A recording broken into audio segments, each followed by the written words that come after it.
ልጄ ጩጬ ነበረች በጣም ማለት ነው። ገና አራስ ነበርኩኝና እንደዚህ ይዣት ነበር የሚሄደው ማለት ነው። ከዛ ይሄንን ነገር የምነግራችሁ ማለት ነው በጣም ብዙ ነገር ተስፋ የሚያስቆርጡ ነገሮች በተለይ ከፍቷችሁ የሆነ ነገር ለማግኘት ፈልጋችሁ በቃ የሆነ በዚህ ይሳካልኛል ብላችሁ ደግሞ ወይም ደግሞ በዚህ ተውት መሳካት ማለት ሀብታም መሆን አይደለም።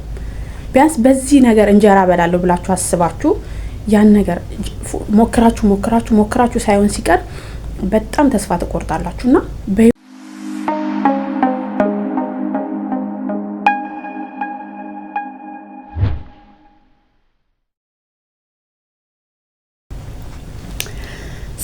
ሰላም ውድና እየተከበራችሁ የማርካን ቲቪ ተከታታዮች እንዴት ናችሁ? አላችሁልኝ የኔ ማሮች የኔ ቅመሞች? እኔ አለሁላችሁ እግዚአብሔር ይመስገን። በያላችሁበት ሰላማችሁ ብዝት ትርፍርፍ ይበልልኝ የኔ ማሮች፣ የነገ ተስፈኞች፣ እንደ ሻማ ቀላጮች፣ ለሰው አብሪዎች ረምን ልበላችሁ ብዙ ናችሁና ኑሮ እንዴት ነው? ስራ፣ ጤና፣ አሰሪዎቻችሁ ምናምን እንዴት ናቸው? ደህና ናቸው? ለማንኛውም ዛሬ ያው እንደ አጋጣሚ አንድ ሀሳብ መጣልኝና ያው በእንደኔ አይነት ሀሳብ ውስጥ ያሉ ብዙ ሰዎች ሊኖሩ ይችላሉ። ስለዚህ ይሄን ሀሳቤን ለምን ሼር አላደርጋቸውም ብዬ ነው ወደ እናንተ የመጣሁት። ምን መሰላችሁ? እነግራችኋለሁ። እስከዛው ድረስ ግን ለቤቴ አዲስ የሆናችሁ ሰብስክራይብ እያደረጋችሁ ቤተሰቡን ተቀላቀሉ።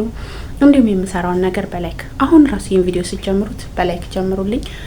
ሀሳቤ ከተመቻችሁ ለብዙ ሰዎች ይጠቅማል፣ ትንሽም ቢሆን የሆነ ነገር እንጠቀምበታለን ብላችሁ ካሰባችሁ ሼር በማድረግ አበረታቱኝ እላለሁ። እንደምንጊዜውም እወዳችኋለሁ። የምሬን ነው፣ የቀልዴን አይደለም። ሀሳቤ ምን መሰላችሁ? ያው እኛ ሰዎችም አይደለን ሰው እንደመሆናችን መጠን ብዙ በህይወታችን ላይ በጣም ብዙ ተስፋ ሊያስቆርጡን የሚችሉ ነገሮች ይገጥሙናል። እና ማለት አረ እንደዚህ ምን ይላውራ እንዴ እንትን መሰለኝ እኮ ትምህርት ቤት በፊት ተንበርከኩ ስንባል እንደምንበረከከው ቦታው አይመችም። ያለውት ሴትዬ ክፍል ነው። አጽድቼ ምናምን ጨራረስኩኝና ማለት ነው ስራ ጨራረስኩና ልውጣ ስል ነው ሀሳቡ እንዳጋጣሚ መጣልኝና ያው ታች ስለተሰበሰቡ ለምን እዚሁ አልቀርጽም ብዬ እዚሁ እየቀረስኩላችሁ ነው ማለት ነው። እሺ ወደ ጉዳይ ልግባላችሁ።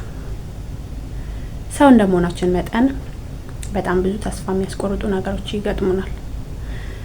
ይህን የምላችሁ ያው በራሴም ከማያቸው ነገሮች አንጻር ነውና ብዙ ስደተኞችም ላይ ያሉ ነገሮች ስለሆኑ ነው። ያው እኛ ሰዎችም አይደለን ሰው እንደመሆናችን መጠን የሆነ ነገር ለመስራት እንጀምራለን፣ ይሳካል ብለን የሆነ ነገር እንትን እንላለን። ግን ሳይሳካ ሲቀር ደግሞ ቶሎ ተስፋ የመቁረጥ አይነት ነገር ይታይብናልና ብዙ ነገር ጀምሬ ያውቃለሁ። ብዙ ነገር የረጅም እንዲደርስልኝ አስባለሁ። ግን ደግሞ እንዴት ነው ብዙ አስባችሁ እንዳሰብኩት ሳይሆንልኝ ሲቀር የሆነ ቶሎ እንዲፈጥንልኝ ፈልጋለሁ፣ ቶሎ እንዲሳካልኝ ፈልጋለሁ። ሰውም አይደለም እና ከእንደዛ ነገሮች አንጻር ነገሮች ሳይሳኩ ሲቀሩ የሆነ ትንሽ ሲንዛዙብኝ በቃ የሆነ የማይሳካ አይነት ነገር የሚሆን ነገር የለም። እንደዛ አይነት ነገር ሲመስለኝ ቶሎ ተስፋ እቆርጣለሁና ግን ያ ነገር ከሚገርማችሁ ማለት ነው የሆነ ጊዜውን ጠብቆ እኮ የሆነ ሰዓት ይሆንልኛል። የምሬን ነው የምላችሁ። በፊት ጀምሮ ራሴ ላይ የማየው ነገር ነው። በቃ የሆነ ነገር እቸኩላለሁ። አንድ ነገር መስራት ፈልግና ያንን ነገር ለማግኘት ብዬ ከዛ ሳይሆን ሲቀር ቶሎ ተስፋ የመቁረጥ ነገር እንትን ይልብኛልና ለምን ይሄ ነገር ይሆናል ብዬ በጣም በራሴ ያዝናለሁ። አንዴ ምን ሆንኩ መሰላችሁ? ሲሪየስ ማለት ነው ኢትዮ ያለው ነውና ስራ በጣም በቃ ስራ አጣውኝ ማለት ነውና በጣም ስራ አጥቼ በቃ መሄድበት ማደርገው ምናምን በጣም ግራ ገባኝ ማለት ነው። ከዛ ቀበሌ ሄጄ አደራጁኝ አልኳቸው።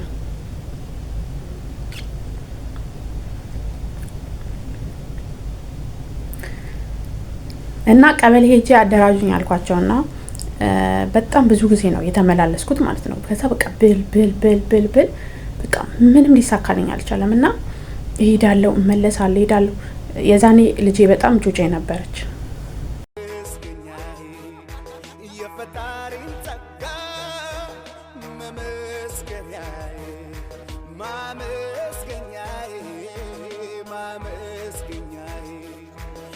ደግነት ቸርነቱን ክብሩን ማያይ ማመስገኛዬ ማመስገኛዬ የፈጣሪን ጸጋ መመስገኛዬ ማመስገኛዬ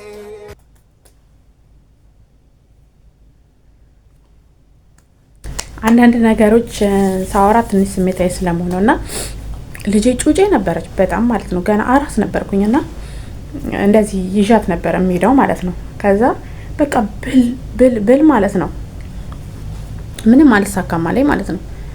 ከዛ በቃ ምን ልስራ የሆነ እንዴት ነው ስራ መስራት ፈልጋችሁ የሆነ የምትሰሩት ነገር ግራ ሲገባችኋል። ከዛ በቃ ተስፋ ቆረጥኩኝ ማለት ነው። በቃ እኔ ምንም መስራት አልችልም ማለት ነው። ማለት በግሌ ተንቀሳቀሽ እንዳልሰራ ምንም አይነት ነገር የለኝም እና እሺ ይሄንን እንኳን ምን ችግር አለው? ሰው ከየትና የት ከሌላም ሰፈር እየመጣ እየተደራጀ ስራ ይሰራ የለ እንዴና እኔ ለምንድን ነው በቃ ይሄ ነገር የማይሳካልኝ ብዬ ከሚገርማችሁ በጣም ብዙ ጊዜ ነው በቃ እርጉዞኝ ጀምሮ ማለት ነው እስከመወልሳ ድረስ መላለስ ነበር አደራጁኝ ብዬ ማለት ነው። ከዛ በቃ በመጨረሻ ላይ እቤት እሰራለሁ እንዲ ሹሩባ ምናምን ሰው አልፎ አልፎ ሲመጣ ምናምን ቤት ቁጭ ብዬ ሹሩባ እሰራለሁ እና ማማዬ ስንት ወር ናት መሰላችሁ? በቃ እንግዲህ አስቡት አርግዤ መሄድ ጀመርኩኝ። በቃ ተስፋ ቆርጥና ደግሞ የሆነ ሰዓት ደግሞ ነሸጥ ያደረገኝና ደግሞ ቆይ እስኪ ድንገት ከተሳካ ብዬ ደግሞ እሄዳለሁ።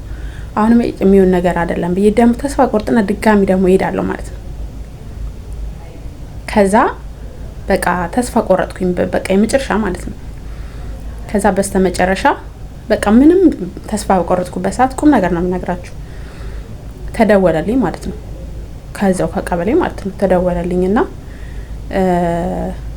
ሰላም አቤት አዎ ነኝ ሰላም ነኝ ከዛ ከቀበሌ ነበር አሉኝ። ከዛ እንዴት ዘልዬ እንደተነሳው ማለት ነው አጠይቁኝ። ከዛ አቤት ስል ስራ አደራጁኝ ብለሽ ነበርና አሁን ከተመቸሽ አሁን ነይና አናግሪኝ አሉኝ ማለት ነው። ልጄን ጥዬ እየበረርኩ አልኳችሁ ሄድኩት። ይሄንን ነገር የምነግራችሁ ማለት ነው በጣም ብዙ ነገር ተስፋ የሚያስቆርጡ ነገሮች በተለይ ከፍቷችሁ የሆነ ነገር ለማግኘት ፈልጋችሁ በቃ የሆነ በዚህ ይሳካልኛል ብላችሁ ደግሞ ወይም ደግሞ በዚህ ተውት መሳካት ማለት ሀብታም መሆን አይደለም። ቢያንስ በዚህ ነገር እንጀራ በላለሁ ብላችሁ አስባችሁ ያን ነገር ሞክራችሁ ሳይሆን ሲቀር በጣም ተስፋ ተቆርጣላችሁና በህይወቴ ከተማርኩት ነገር ትልቁ ነገር ተስፋ አለመቁረጥ ነው። ጌታን የምሬን ነው የምላችሁ። ከዛ ተደወለልኝና ሄድኩኝ ስል እንደዚህ ፓርኪንግ ተገኝቶልሻል ትገቢያለሽ አለኝ። አዎ ከዛ በኋላ ከልጅሽ ጋር ይመችሻል አሉኝ። ኧረ ጣጣ የለውም እኔ ልጄን ቦዲ ይዣት እሰራለሁ አልኩኝ። እንደዚህ አቅፊያት ማለት ነው በማቀፊያ። ከዛ በቃ ብቻ ግን ልጄን ይዣት አልሰራውም ከሚገርማችሁ ማለት ነው። ያው ልጄን ቤተሰብ ይይዝልኛል ግን አንዳንዴ የሆነ ነገር ትፈልጉና እናንተ የሆነ ነገር ሲሳካላችሁ የሆነ ነገር እንትን እንዳልና እኔ ያንን ስራ ሳገኝ እናቴ ደግሞ ስራ አጣች ማለት ነው። ከዛ ልጄን እናቴ ትይዝልኝ ጀመረ። ልጄ እናቴ ትይዝልኛለች፣ እኔ ስራዬን ቀጥለጥ ብዬ ስራዬን መስራት ጀመርኩኝ ማለት ነው። ከዛ በቃ እየሰራው ከዛ ነው ወደዚህ የመጣሁት ማለት ነው። እና ኢየሱስ እና ምን ልላችሁ ፈልጌ ነው እንትኑ ሁኔታውን ሳስበው የዛኔ ነበረኝን ሁኔታ ብቻ እነዛን ነገሮች ሳስባቸው ነው ትንሽ የተከፋሁት ማለት ነው። ኧረ ንቂ እንዴ! እና ትንሽ የምከፋው የእነዛን ነገሮች ሳስባቸው ነው። ዛሬ በዋነኛነት ላስተላልፍላችሁ እየፈለኩት መልእክት ስደት ላይ ያለን ሰዎች ብዙ አላማ አርግተን ብዙ ተስፋ ይዘን ብዙ ነገር ሰንቀን ነው ወደዚች ቦታ የምንመጣው ማለት ነው። እና በቃ የምንሰራውን ነገር ማለት የምናገኘውን ሳንቲም ምናምን በቃ ለነጋችን እናስብ፣ ለነጋችን በደንብ እናስብ። ምክንያቱም እኔ አሁን በፊት እዛ ሆኜ የነበርኩበትን ሁኔታ አውቃለሁ። ከኔ አልፎ ደግሞ ቤተሰቦቼ በጣም ነው ከቨር የሚያደርጉኝ ማለት ነው። ማለት በቃ የሆነ እኔ እንድነሳ እኔ እንድቆም ብቻ የሆነ እኔ እንዴት ነው ተስፋዬን እንትን እንዳይል ምናምን በጣም ነው የሚያገዙኝና ዛሬ ላይ ደስተኛ ነኝ። ከፍቶኝ አይደለም አሁን ያለቀስኩት ማለት ነው። ከፍቶኝ ሳይሆን እነዛን ያለፉትን ነገሮች ሳስባቸው ትንሽ ስሜታዊ ስለሆንኩኝ ነው። እና በጣም ብዙ ልጆች ሳይ ተስፋ ትቆርጣላችሁ ስደት ላይ ማለት ነው። በጣም ተስፋ ትቆርጣላችሁ። በቃ አይሳካልኝም፣ ምን አልችልም ማለት ነው፣ በቃ አይሆንም ማለት ነው ብለን እንላለን። ግን እግዚአብሔር ከተጨመረበት የማይሳካ ነገር የለም። እግዚአብሔር ካለበት እሱ ፈቃዱ ከሆነ የማይሳካ ነገር የለም። ያልተሳካ ነገር ከሆነ እሱ አልፈቀደውም ማለት ነው። ስለዚህ እኛ ራሳችንን ማሳመን አለብን። በቃ ከተሳካ እሱ ፈቅዶልኛል ተመስገን። ለተሳካው ላልተሳካው፣ ለሆነው ላልሆነው ነገር ፈጣሪያችንን ማመስገን ነው ያለብን። በጣም ማለት ነው ከሚባለው በላይ በህይወት የተማርኩት ነገር እሱ ነው። ዛሬ ላይ እግዚአብሔር ይመስገን እንደምፈልገው አወጣለሁ። ከልጅ አልፎ ቤተሰቦቼን ደስተኛ አድርጌያለሁ። ራሴ ደስተኛ ነኝ፣ እሰራለሁ፣ አገኛለሁ ምናምን ነገር። ምክንያቱም ብዙ ሰው ስደት አይኑ ይጥፋ፣ ስደት ክፉ ምናምን እንዳል፣ እኔ ግን በጣም ነው ስደትን እምወደው ስላችሁ ዘላለም ለመኖር ሳይሆን ትላንት ከነበረው ማንነቴ እንድሻል ከእግዚአብሔር ጋር እንድለወጥ ስላደረገኝ ማለት ነው። ደግሞ የሚገርማችሁ በሄድኩበት ሁሉ እግዚአብሔር ይቀድመኛል፣ ነገሮችን ያስተካክልልኛል። እና የተስተካከለ ማለት ስደት ላይ ሆኖ የተስተካከለ የሚባለው በቃ ብቻ እየሰራችሁ ሰላም ካላችሁ ጭቅጭቅ የለብኝም ምናምን እና ፈጣሪን አመሰግናለሁ። እና አሁን ባለሁበትም ደግሞ የሆነ ነገር ለመስራት እሞክራለሁ ማለት ነው። የሆነ ነገር ለመስራት ስሞክር የሆነ ነገር እንትን ይልብኛል፣ የሆነ ሳላስብ ይሰናከልብኛል። ሲሰናከልብኝ እልና ተስፋ እንደመቁረጥ እላለሁ። ከዛ ያችን ቅድም የነገርኳችሁን ቀን አስታውሳለሁ። እኔ ዛኔ ይደወልልኛል ብዬ አላሰብኩኝ። እንኳን ይደወልልኛል ከነ በቃ አልቅሼ ትቻለሁ። እውነት እኔ ማለት ተወልጄ ያደግኩበት ቀበሌ ነው፣ ሰፈሬ ነው። እኔ እዛው ተወልጄ አድጌ ማለት እዛ ሰፈር ናቸው። ወይም እኔ ሲጀመር የማላውቀው ሰው ከሌላ ቦታ እንዲህ በዘመድ በምናምን ተብሎ ማለት ነው ተቀጥሮ ሲሰራ ስታዩ እኔ እዚሁ ሆኜ ተወልጄ አድጌ በቃ ተስፋ የለኝም ማለት ነው ብዬ ተስፋ በቆረጥኩበት ሰዓት ላይ ተደውሎ ሰላም ነሽ ነይ እንደዚህ ተፈልገሽ ነው ሲሉኝ ንቅት ነው ያልኩት ማለት ነው። ለካ እግዚአብሔር ሁሉም የራሱ ቀን አለው። ያ ስራ ትልቅ ነገር ሆኖ አይደለም፣ ለኔ ትልቅ ነው በእርግጥ። ግን ደግሞ እንዴት ነው ዳቦ ለማግኘት እንጀራ ለማግኘት ልጄን፣ እናቴን፣ ቤተሰቦቼን ምናምን ብቻ እንዴት ነው ቁጭ ብላችሁ ቤተሰብ ላይ ሸክም ሆናችሁ የሆነ ነገር ማድረግ ሳትችሉ የለም በቃ እንደዛ አይነት ነገር ሲሰማኝ እኔ ምንም ሳልሰራ የሚለው ነገር ነው። ገብቷችኋል? እና ለኔ ያ ከትልቅም ትልቅ ነበር። የፓርኪንግ ስራ ማለት ፀሐይ ተንቃቅቼ ምናምን ራሴ ደክሜ ለፍቼ የማገኘው ፍራንክ ነው። ግን ለኔ በጣም ትልቅ ነገር ነበር። ለምን የማገኛት ፍራንክ ብዙ ነገር ከቨር ታደርግልኛለች። ገብቷችኋል?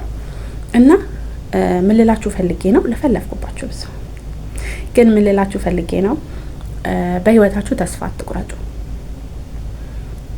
እውነት ተስፋ አትቁረጡ። የሆነ ነገር አግኝታችሁ ስታጡ፣ የሆነ ነገር ይሆናል ይሳካል ብላችሁ ሳይሳካ ሲቀር ተስፋ አትቁረጡ። በእግዚአብሔር አትዘኑ። በቃ ማርያምን የምሬን ነው። ምክንያቱም ለኛ የማይሰጠን የማይሆነንን የማይጠቅመንን የሚያጠፋንን ነገር ነው የማይሰጠን። ገብቷችኋል? ስለዚህ እኛን የማያጠፋንን እኛን የሚያለማንን ለኛ ደስታ የሚሰጠንን ነገር ፈጣሪ አይነፍገንም። ሰዓትና ጊዜውን ጠብቆ የሱ ፍቃድ በሆነበት ሰዓት ላይ ሁሉንም ነገር ይሰጠናል። በዚህ አምኛለሁ በራሴ በህይወቴ ማለት ነው።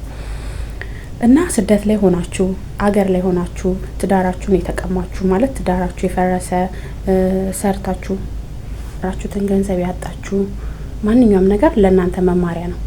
ስለዚህ በህይወታችሁ ከደረሰባችሁ ከማንኛውም ነገር ተምራችሁ ዛሬ ላይ ቆም ብላችሁ አስባችሁ አስተውላችሁ ነገን ምን ባደርግ ነው ብላችሁ ከእግዚአብሔር ጋር የምትራመዱትን የምታደርጉትን የምትሰሩትን ነገር ሁሉ ቀድማችሁ ለእግዚአብሔር ክፈቱ። እግዚአብሔር ይቅደማችሁ።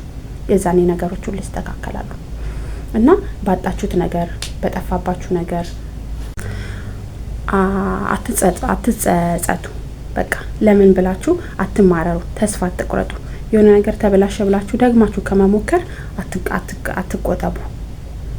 በቃ ምን ጊዜም ቢሆን ባጣችሁትም ምንም ባላችሁትም ነገር ደግማችሁ ሞክሩ። ከመሞከር ወደ ኋላ አትበሉ። ስትሞክሩት ሁሉም ነገር በራሱ ሰዓት ይስተካከላል።